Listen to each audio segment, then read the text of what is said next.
Louise, Hey Film, Hey Interview, take one. Well, the simple part that most people don't understand is that every thought we think and every word we speak is creating our future. It's as though our thoughts go out into the universe and are accepted and brought back to us as experience. Now that is a very simple thing, but most people don't get it. They don't understand it. They've never heard it before and they think it's ridiculous. But if you can really accept the fact that every time you think a thought and every time you speak a word, you are literally painting your future, making your dinner, whatever you want to call it. You are creating. And you're creating your own life. And this is simple, but it's not easy to accept. But once you accept it, then you can start deliberately creating what you want in your life. And you begin to be aware of what you don't want in your life and how you are contributing to it. Now, I think this has been around forever, but for some reason in the last 20 years, the universe has wanted this to go out among all the people, or all the people that are ready for it. See, most of us just think, and we don't pay any attention to what we're thinking. We're just doing it. But that's something you need to train yourself to do, to begin to train yourself to be aware of what you're thinking. And one of the ways to do that is to periodically say to yourself, what am I thinking? Would I like this thought to create my life? Would I like to have the experience that this thought could bring to me? Now, it takes a while to do that, but even if we could begin on the smallest level to be aware of our thinking, we can start to make changes. To begin with, you start by doing what we call doing affirmations, and that is making positive statements about your life that are positive. And you do them deliberately. You might do them in the morning, you might do them at noon, you might do them at night, you might do them, twice a day or whatever. But you do this and you let this become a habit. And as you start to do them, things will begin to change, maybe on a very small level. I call it getting the green lights in the parking places. I mean, they're not huge things in your life, but it can be very nice when you get 3 green lights in a row and you're in a hurry. Doing an affirmation is either writing it down, writing it on the wall or the mirror, or using just saying it. What I like people to do is to stand in front of a mirror and do their affirmations. Because there's something very powerful about looking in your own eyes and accepting yourself, or noticing that you reject yourself when you're saying something positive about yourself. So that would be a very beginning way to start. Say in the morning, you get up in the morning, you go to the mirror, and this is a big one, and it's hard for lots of people. But you look in the mirror and I say, I love you. I really, really love you. And to begin with, that can be so hard for people because they think of all the things that they think are wrong with them. But if you can start your day saying that, it's very powerful. Remember, I'd like to think the universe is listening to everything you say and everything you think and saying, okay, you can get that. So then it starts to bring you in and bring things into you. And I know this sounds far-fetched, but it's amazing how it works. If you do a good general positive statement for yourself, the universe will figure out how to manifest that, how to bring that about in your life. So things could happen that you wouldn't expect at all, but they will happen. If you think of doing your positive affirmations is like planting a seed in the ground. It's not necessarily true at the moment, but it is something you want to have be true. So you put the seed in, and you plant a seed and you expect it to grow. Or you maybe plant 3 seeds just in case. You expect them to grow. And you don't wait 2 days and then dig in the earth and say, what's happening, what's happening? You expect that thing to grow because you know there's a law and a process. And the seed will grow if it is in the right soil and it has the right amount of moisture. Making it really a habit and doing it every day. Doing something every morning when you wake up, that's a really good time. And another good time is when you go to sleep at night. And gratitude works a lot. If just being grateful for everything. The more, I always say the universe loves gratitude. The more you're grateful for what the good is in your life, the more good you get to be grateful about. Mm-hmm. And it's like, you know, if somebody gives you a present or gives me a present and I say, oh my God, I hate that color and it doesn't fit, and you know, that person will never give me another present. But if you say, oh, it's wonderful and thank you, I really adore it, it's great, that person is probably going to want to buy you a present every time they see something they think you would like. And it's like that with the universe. The universe loves gratitude.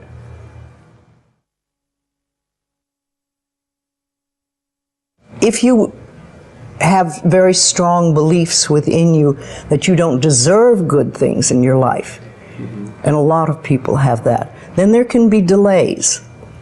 And sometimes people say, well, affirmations don't work. I've done them. But when they're doing, for instance, prosperity affirmations, and they've done some prosperity affirmations, and they say it doesn't work, nothing's happening. And I say, well, all right, how many prosperity affirmations did you do in a day? And they'll say 3, probably. And they say, all right, how many poverty affirmations did you do this day? And that could be 300, depending on where you're coming from and what is running through your mind. See, I have this, one of my thoughts about life is that only good lies before me. And I've been saying this for many years. So it doesn't really matter to me what happens in life, because I know it's going to be good. Well, there are lots of things you can do to help you become more conscious of what is going on. And because so many of our belief systems really are unconscious or subconscious, we're not aware of them. They're just things that were bred into us as we were children, is to take a little time to figure out what they are. And I always say a really good exercise is to take a big sheet of paper and write on top of it, say, what I think about men. And then another one, what I think about women, what do I think about money, what do I think about any subject you can think of. And just write all the things that come out of your thoughts. And whether they sound good or not, just write them down. And any one subject, if you just write them all down and then look at them and see how many are positive and how many are negative. And if you can take those negative ones and turn them around, make them into positive affirmations, then you can start clearing up what you believe about, say, money that is not positive for you, and or is keeping you from bringing money in. And you can do that with lots of things in your life, so you can really begin to realize what you do believe about these things. So you can't change your thoughts if you don't know what your thoughts are. There is a law of thinking, and we are beginning to learn about it. And it is like a computer. If you have this gorgeous computer put in front of you, and you don't know what to do with it, it's a piece of junk. But if you learn the language of the computer, miracles happen. And that is what the law of thinking is. When you learn how it works, miracles happen. What you think and what you believe, it's what will come true for you. Your thoughts create your life. It's that simple. And when we can get that, we can make enormous changes. Well, I think it really starts with realizing that you don't love yourself, that most people don't. Most people feel they're not good enough, that they haven't done it right, they won't do it right, they'll never be enough, and they're definitely not lovable. And when we come from that space, it's very hard to create things for ourselves that are really good. So in the early days when I worked with people, I used to fix this problem and fix that problem, and you'd have this a health thing, and we'd work on that, and we'd work on this. And one day I discovered, much to my amazement, that if I would help people learn to love themselves, to really accept themselves as they are, we didn't have to work on problems, because it was almost like a miracle. Everything seemed to fall away. It's a hard one for people because we grow up believing that we're not good enough and nothing is right. I remember lots of times I would ask people, well, what is really wrong with you? What have you done that is so terrible that you're not acceptable to yourself? And I never, ever, ever got an answer that made any sense. You know, they might say something like, well, I'm too fat. Well, so, you know. But when you talk about loving yourself, a lot of people think that that's vanity, but it isn't really. It has nothing to do with that. That is narcissistic. But to really care for you and to acknowledge that you are an important being. It's almost like in the Bible they would say, you recognize that you are a child of God, that therefore you are perfect. But even if you're not a biblical person, if you can recognize that you are a being that has self-worth, if you can really recognize your own worth, then you start to treat yourself differently. And I think that's what's so very important about loving yourself, is you stop beating yourself up, you stop making yourself wrong, you stop talking about how awful you are, and you stop saying things like, I'm really stupid and stuff, and you start to treat yourself with a certain amount of respect. And this makes an enormous difference, because what you give out in life is what comes back to you. So if you're giving out a feeling of, I'm okay, I'm good enough as I am, and I am acceptable, and I love life, and I love me, and you start having gratitude for yourself and for life, then life treats you differently, because you are having a different vibration that you're giving out and getting back. And that's when things really start to flow. Now, a lot of people don't realize it, but you have to practice. You just have to start it. And that's why I try to get people to do a lot of mirror work. If you look in the mirror, just simple things like looking in the mirror in your own eyes and saying, I love you. I really, really love you. And it helps if you use your name, Louise, I love you. I really love you. It gets to that little child inside that has been rejected for so long, and it breaks open sort of a dam or a door or whatever you want to call it, and it's like little miracles start to happen. Lots of little good things happen, and the universe loves grateful people. The more grateful you are, the more you get to be grateful about. It's that simple. Life is really very simple. We make it enormously complicated, but it doesn't have to be. Everybody's on a journey from the time we're born till the time we leave. But when we go on a spiritual journey, it seems to be more conscious, and we begin to make conscious choices about life instead of just going on and getting up in the morning and doing our stuff and then going to bed. We begin to make conscious choices of our thoughts and our actions and even the foods we eat and things like that. And it's putting your foot on the pathway one step at a time. And some of us do very devious journeys, and we take lots of little side tracks, and we don't get very far really. And some of us just are very conscientious about it and go one step after another and go closer to our pathway, which is really, to me, I think enlightenment is letting go of all the things we believe that are not benefiting us in life, or that are barriers to our life, to the good things in life, and to release them one by one and just think, I don't have to believe that anymore, or do I want to believe that anymore? And making a conscious choice. When we can understand that every single thing we believe has been a choice, and it may or may not be true. It can be true for you and not for you, because it's your belief system and your belief system, and then I have my belief system. I say a lot, that may be true for you, it's not true for me. I may not say that out loud, but people are doing things or saying things, and I think that to myself a lot. And also, it has nothing to do with me. Whatever's going, that has nothing to do with me, because I'm under the law of my own consciousness. This is my pathway, and you have your pathway, you have yours, everybody does. So we're all on a journey, and I think the more conscientious we are about it and the more conscious choices we make, the better our journey is, or the easier, or the swifter, or we get more goodies, or we have better health, all that stuff. But when I was beginning to work with people in the early days, I paid very close attention to what people said. And it became a habit with me, and I still do.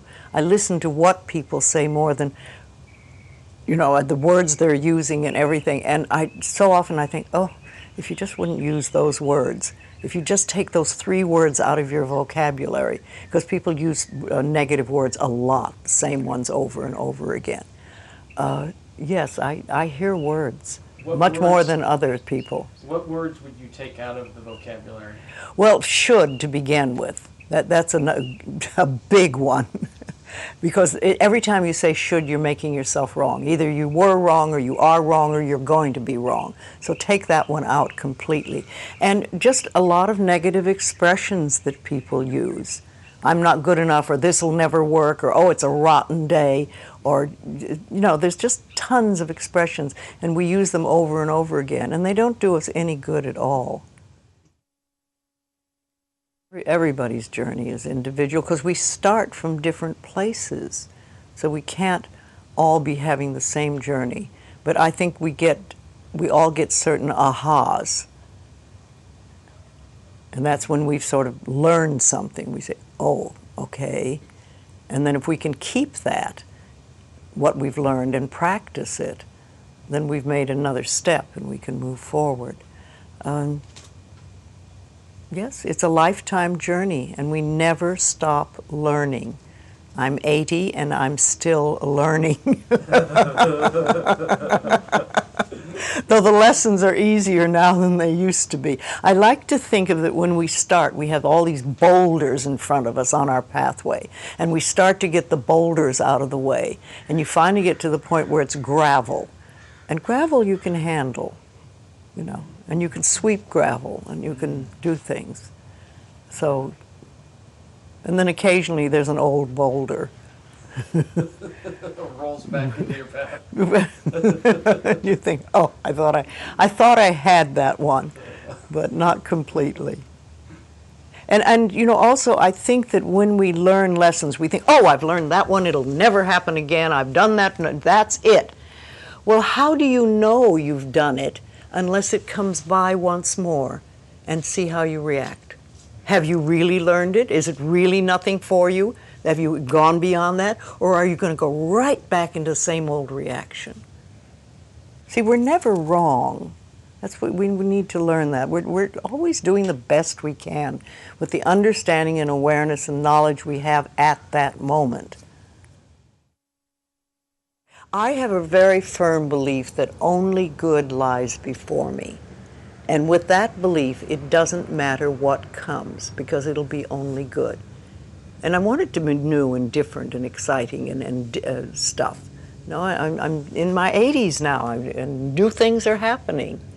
So let it roll. Louise Hay film, Dyer interview, take 1. It seems to me that I have always known this, and that I came into this world knowing that you become what you think about, whether you want it or not. I was really very blessed. I lived in an orphanage until I was 10, in a series of foster homes with my older brother, but he was sick quite a bit. He was very anemic, and I used to have to help him as a young boy. He was 16 months older than I was, and this was when I was 4, 5, 6, and 7, and so on. And I can remember I lived out in Mount Clemens, Michigan, at 231 Town Hall Road with a lady. Her name was Mrs. Scarf, and she had a lot of children would come and go from there. And I was in a foster home because the circumstances at that time were such that my father had walked out on his family, and I was born in a depression, and there was no welfare and things like that in those days. So it was like people just helped each other out. And my mother was working as a candy girl in Detroit, on the east side of Detroit, earning $17 a week, and she just didn't have the money and wasn't able to provide for her children. So we lived out at this one particular place, and I can remember whenever a new child would come to the house, they would always say, "Go find Wayne." And I would be out in the back. They had orchards there, and this was no hardship. This was no difficult thing for me. This was a great blessing, I think, in my life. Those earliest days. And I can remember a girl named Martha came, and they were dropping her off for basically the same reasons that we were dropped off there. And they said, "Go find Wayne." And I came and I started talking to Martha, and she was crying and she was all upset and she was sad. And I was trying to convince her that she didn't have to be sad, that this was, and I remember saying to her, "This is a great place. There's no parents here. You can do pretty much anything that you want. I mean, you've got a lot of freedom, and we're going to have a great time." And I can remember being in school, at the public school. It was a numbered school. They didn't even name them in that day. It was PS number 127. And I remember the teachers, one time, we were out on the playground and all the kids were all upset. And I said, "What's wrong?" And they said, "Well, the teacher said this is the worst class that she ever had." And she was so all upset, and she was angry, and she was hurt. And I said, "Well, why would you allow her opinions to have anything to, if this is her hardest day, then her life is just easy, and I can remember talking to other people about, all you have to do is change the way you think. And it goes from being a miserable experience or a tough experience or a hard experience to one that you can do anything that you want with. And when my mother got our family all back together again when I was nine, almost 10 years old. And I can remember her telling me what it was like when I was just a baby, when I was just like an infant, that I was the one child that could make everybody else laugh at times when everybody else would. She said we were waiting for a bus one time when we were just real babies before I went into the orphanage, and she said a car came by, and it was in Detroit, and there was all this slush, and we all went flying down. Everybody had dirt on them and dirty snow, and we were laying in the ground, and everybody was crying. And she said, "You were and upset and mad because our clothes were wet and so on." And she said, "You just stood up and said, this is great, isn't this wonderful? Look, we don't have to do this, and we don't, just turning it into something positive." It's like, so the ability to be able to do that was something. I can't remember a time in my life when I didn't know that if I really went to work on how I thought, that things just didn't have to be bad. I was the richest kid in the orphanage. I've talked about that many times in my lectures. That a snowstorm was a time we had two snow shovels at the home, and one of them had the edges all curled up from hitting the curbs, and you couldn't make any money with that one. So the other one, when it would snow, I would go downstairs and I would take the good snow shovel and I would put it under my bed, and I'd sleep with it right with me in the bed so that nobody else would get it. And I would get up before everybody else got up, and I would go out and I would just shovel everybody else's snow, shovel their walk. And then later on, and I'd just go knock on the door and just tell them that I shoveled their walk. And some would say thank you, and some would give me a dime, which doesn't sound like much, but that's about $3,000 in today's money. And when I found out that soda pop bottles, for example, were worth 2 cents each, that if you took them back, you could get 2 cents back, I mean, that was just like one of the great awarenesses and awakenings of my life, because I would follow people around who were drinking a Coca-Cola and say, "You almost done with that?" They said, "Well, no, I'm not going." Well, just whenever you're in, I just follow them, and then we'll walk until. And we had a coal bin where we lived because it was coal furnaces, and we filled that coal bin with soda pop bottles, and I would take it back. It was just always easy to change, and all the other kids would be not having any money and complaining about not being able to have abundance or be able to have some level of being able to buy themselves like just a little donut or a Pepsi Cola or something. They couldn't figure it out. And it always seemed so easy to me that all you had to do was just look around and see the opportunities in anything. And it had nothing to do with whether there are opportunities there. There always are opportunities. You know, I'm 67 years old. I have never, ever been unemployed or even can't even deal with the concept of unemployment. It isn't that I've had no job. I've always had more jobs than and it isn't because I've been through all good economic times. There've been some pretty sour economic times over the last 50 years or so. I just have never known how to think any other way than, if you change the way you think about things, you can create whatever it is you want for yourself in your life. It's just a simple knowing. I mean, I've made a living talking about it. I've written lots of books about it and so on, but I have always lived it and practiced it, and I still do today. It was Thomas Troward. I don't know. He did some lectures on mental science way back in the 1907, 1908. He was from Scotland. And one of the things that he said is that the law of flotation was not discovered by the contemplation of the sinking of things. So that, you know, like before the 15th and 16th centuries, all of the ships were made out of wood. Not because iron wasn't available and steel wasn't available, but because there was a belief that wood floated. So therefore you had to make ships out of things that floated. That's literally how and then someone came along and said that it has absolutely nothing to do with what things are made out of. It has to do with the amount of water that is being dispersed. That's what determines whether something will float or not. And I think about that all the time because it's in the contemplation of what you desire that you create what it is that you want to have for yourself. It's in your willingness to contemplate it. And nothing more, according to Troward and mental science. So that I think about the Wright brothers, 100 or so years ago. It's like, and I said the law of flying was not discovered by the contemplation of the staying on the ground of things. So that these were two people, like for me, to figure out how to get an airplane to fly, and my limited knowledge of all of that, I would probably have contemplated the staying on the ground of things. It's like, this is what happened. But there's somebody came along and contemplated the idea that if you get enough speed going and you have the right design and you get pressure underneath something like this and you get that this thing is going to lift off the earth. Somebody had to contemplate that idea. And everybody who contemplated that it wasn't possible, that it couldn't work, was a part of why flying didn't take place, because there was no new law discovered in the early part of the 20th century, any more than electricity was discovered by Thomas Edison or anyone like that. I mean, the ability to have electricity has always been there. Somebody has to contemplate. So it's like in your own personal life, your willingness to contemplate yourself as a person who is capable of attracting into your life what you want, having the kind of relationships that you want, being able to have abundance where scarcity always exists. All you have to do is begin the process by being willing to contemplate the presence of that in your life. And I've always been a person that I can remember throughout my life as someone who could contemplate myself being able to do things that most people couldn't. And I can give you a good example. When my mother got us all back together and we were living in Detroit, on the east side of Detroit, and we got a new television set. It was a black and white, it was a screen about this big, it was an Admiral, and we had it in our home, and it was like, oh my God, black and white television, you remember Uncle Milty and all and so on. And there was a guy that was on TV, his name was Steve Allen, and he was on The Tonight Show.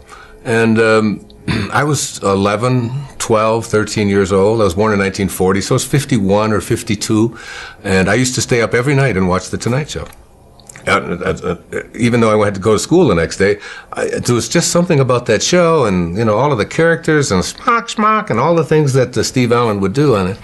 And I would come down, when I would be talking the next day, and I would be telling my mother and my two brothers that when I do The Tonight Show, this is what I would say. I wouldn't have said what Louie and I say, the way reacted, how he reacted to that. I would have said this, and I used to do this, and my brothers and my mother would say, "That's just Wayne. He's just nutty. He thinks he's on the Tonight Show. He thinks he's going to do the Tonight Show." And I would go up into my room at on this little tiny house that we lived in, a little 2-bedroom house that 5 of us lived in because my mother remarried, and I would see myself doing the Tonight Show.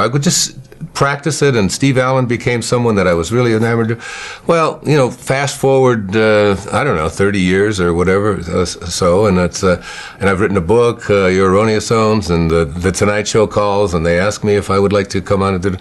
So I do my first stint on the Tonight Show. I did the show like 37 times over a period of 3 or 4 years with all these different hosts, but Johnny Carson was on, and the first guest on the very first show when I did the show was Steve Allen.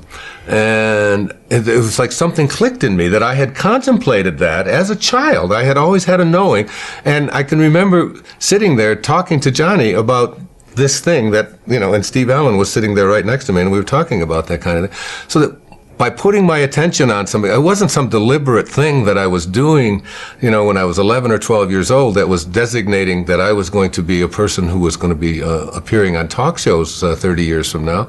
It was just an awareness a willingness to contemplate myself in that kind of a place.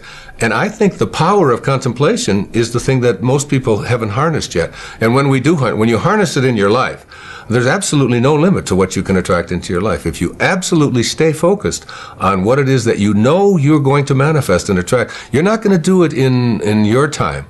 You know, Jackson Browne sings a song, it says, "And creation reveals its secrets by and by." I mean, you can't push the river. You can't, it's all done in divine time, but it will show. It will show. It will manifest. It will attract itself.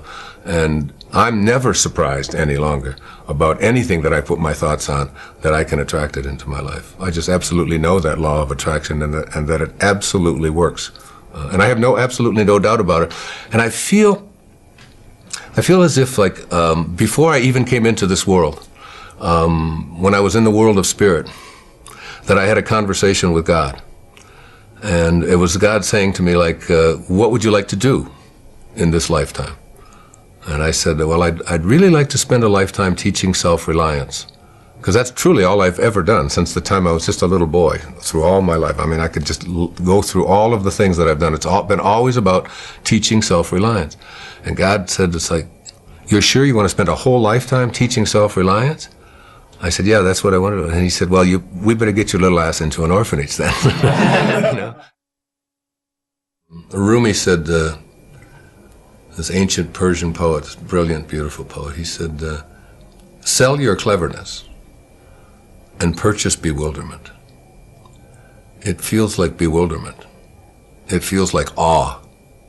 It feels like, even as I think about it now, I can feel myself tearing up behind my eyes, because only I know what is going on behind my eyeballs. It feels like so glorious and so sweet and so trusting, so knowing. You know, there's just this powerful knowing that you're not alone. There's this. You know, that it's like there's a safety, there's a sense of that you're not alone. I had this great experience years ago. There's a friend of mine, he's on KTAR, a radio station in Phoenix. His name's Pat McMahon, Irish Catholic guy. And Mother Teresa is to be his guest, right, on the same day that I'm his guest. So we're in the studio, you know, and Mother Teresa comes in. Now, she's about 4'10", maybe weighs 80 pounds. And she's there to talk about a homeless shelter that she slept in the night before, to tell the people of Phoenix about this homeless shelter.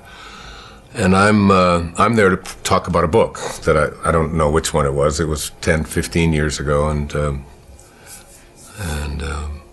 So Pat tells Mother Teresa, is there anything that I can do for you?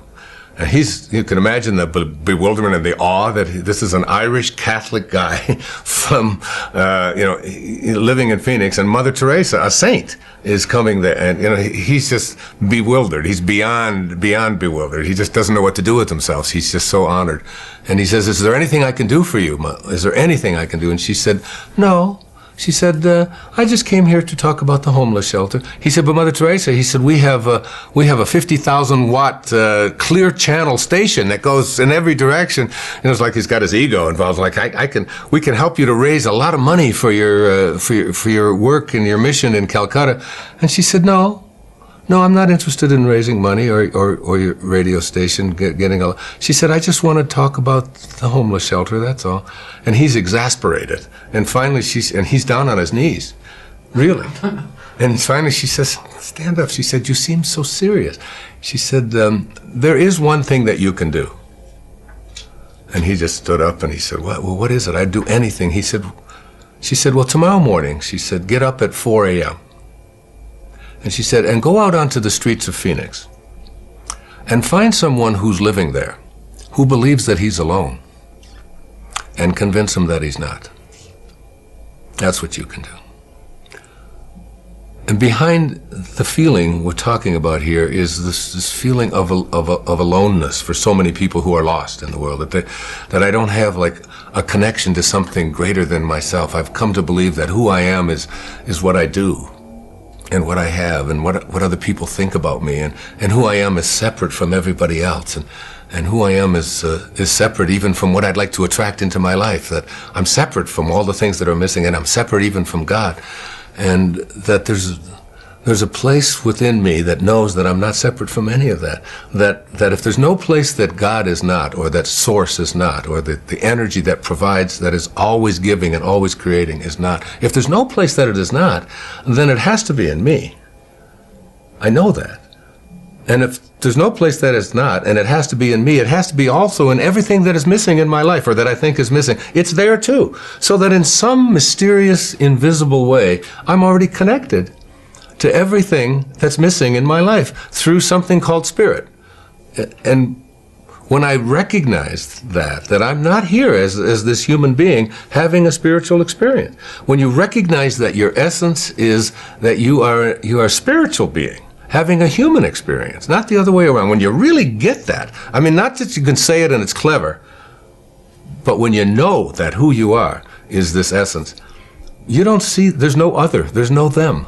There's nothing outside of you. You're connected to everyone and everything. As the Native Americans, you'd say that no tree has branches so foolish as to fight among themselves.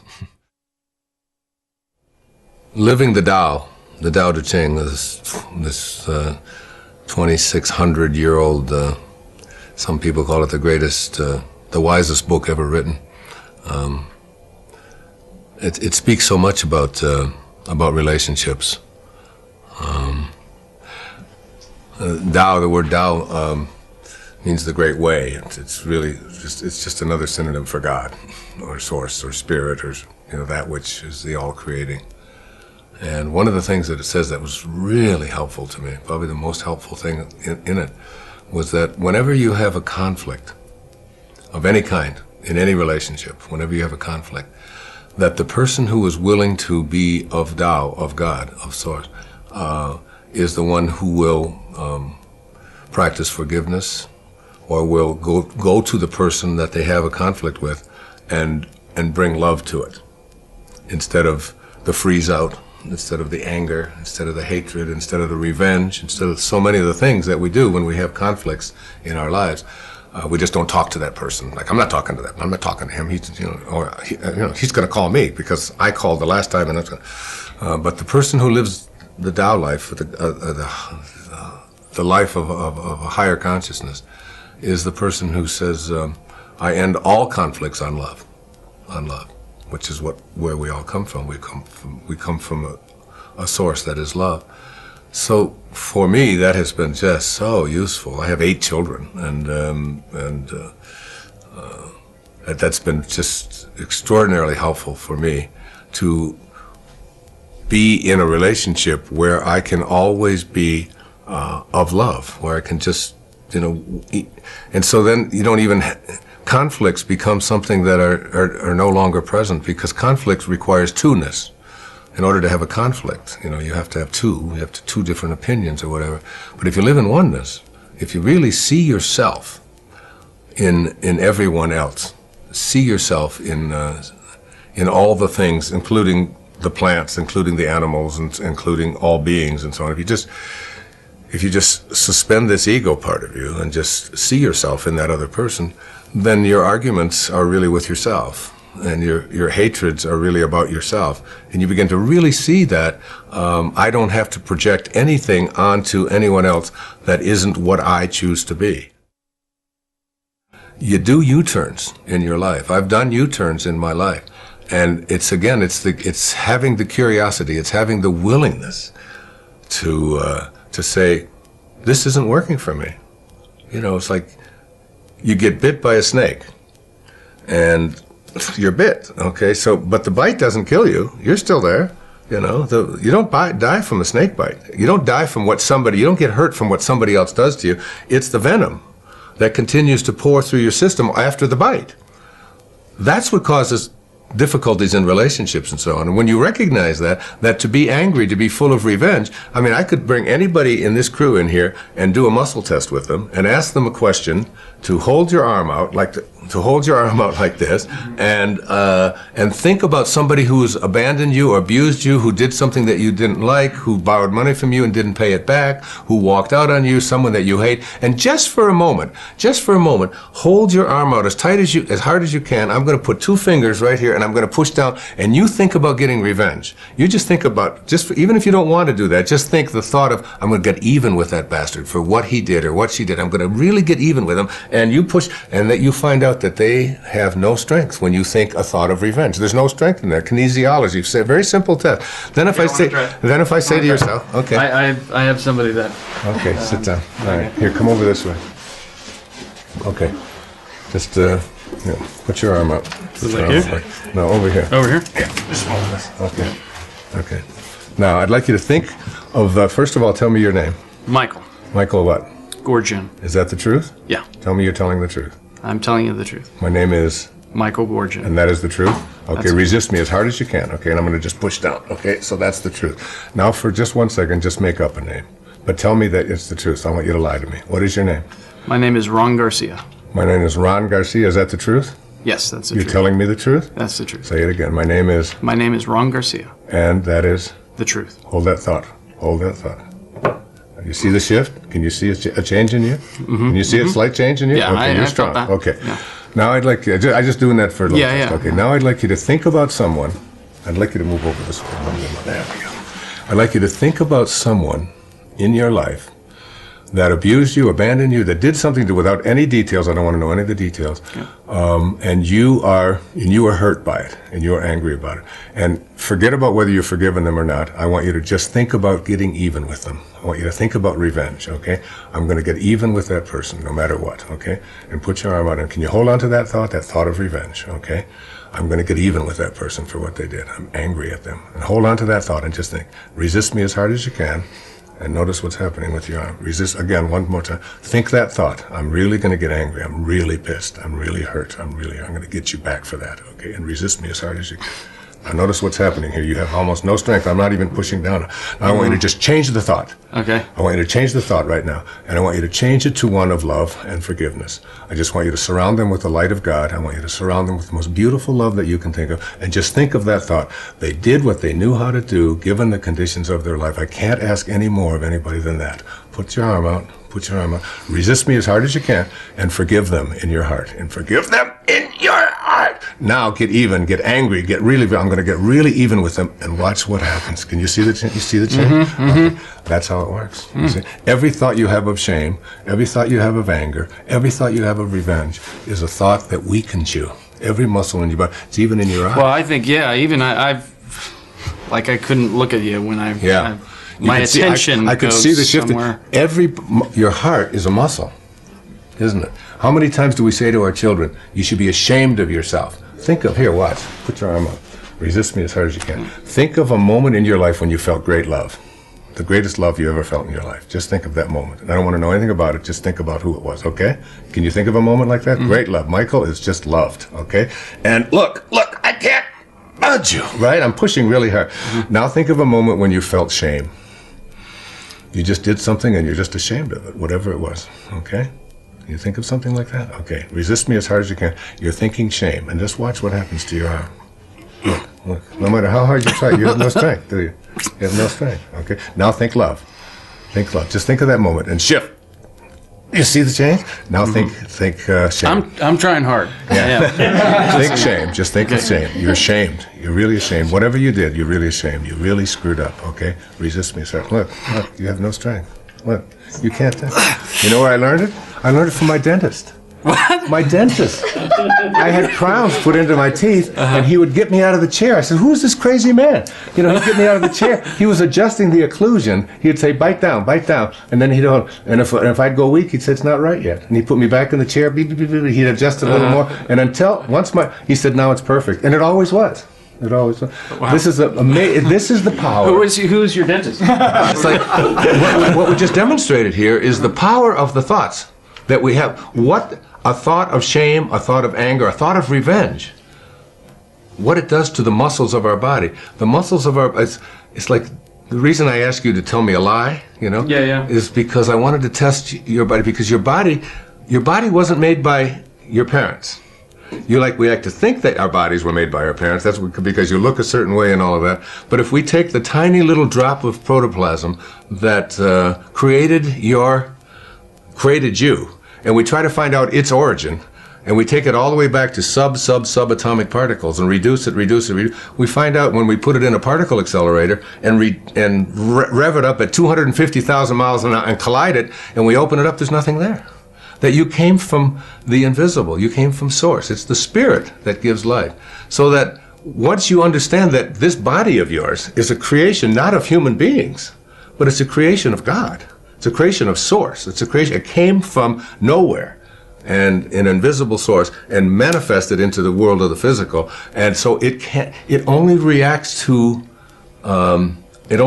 truth, because it was created by truth. So once you lie, this is an ultimate lie detector test. That's why I always say we could have saved $93 million with President Clinton. It's like, come on. Did you have sex or didn't you? Let's get over this, But now you're using an instrument not of human beings. All of our bodies are divine creations, and they only react to truth with strength. The truth that when you go weak, you're going against your Tao nature. Your true nature is not revenge. Your true nature is not hatred. You came from love, and you have to stay in that state. And once you learn that, once you get that, having that demonstrated could change your life. Just that moment can change it forever. People ask me, what is your biggest confusion about humanity? It's like man's inhumanity to man. This recognition that we are something beyond ego, and we don't, we have a divided world, a world that believes that, if you're male, you're different than if you're female. If you're Muslim, you're different than if you're Christian. If you're born on one side of the river, then you're different than the person who wasn't. And we've taken on all of these ego beliefs. And my real strong thing about it is that I think that my generation, when I was in my 20s and so on, we were the generation that had to end a war. We had to end a war. I took my doctoral orals on the 4th of May, 1970. The announcement came on the radio, on the television, at around 4 in the afternoon, that the government had put live bullets into their rifles, and they fired on students who were protesting the war at Kent State. And 4 of them were killed. You can imagine what I felt, because I was really working very hard to try to end that war, when I had to go in and defend my dissertation, which seemed so trivial, when I considered what our government was now doing. We were going to put and all these students were doing was protesting a horrific war where people were dying in huge numbers. I think the new generation, this generation, it's their job isn't to end a war. It's to end war. It's to end the concept of war. And the concept of war comes out of this ego identification of who we are, and a belief that I am what I have, and I am what I do, and I am what others think of me, and I am separate from everyone, separate from God, separate from what's missing, this idea of separation and so on. And we will inch by inch move towards a place where people will begin to recognize their connection to each other rather than their separation, or we'll have to just start all over. We'll have to start it over. As Einstein said, if the next war that is fought, he said, after this one will be fought with, with sticks, again. We'll have to start all over again. We'll have to start all over. And it's really about slaying this ego, this massive ego thing. You can see it in our foreign policy. You can see it in the way that we treat it. You can see it on television. You can see it in all of the ads that you see for having to take pills for everything. And that's what I feel my work is about. What my life is about now is ending the concept of hatred and separation.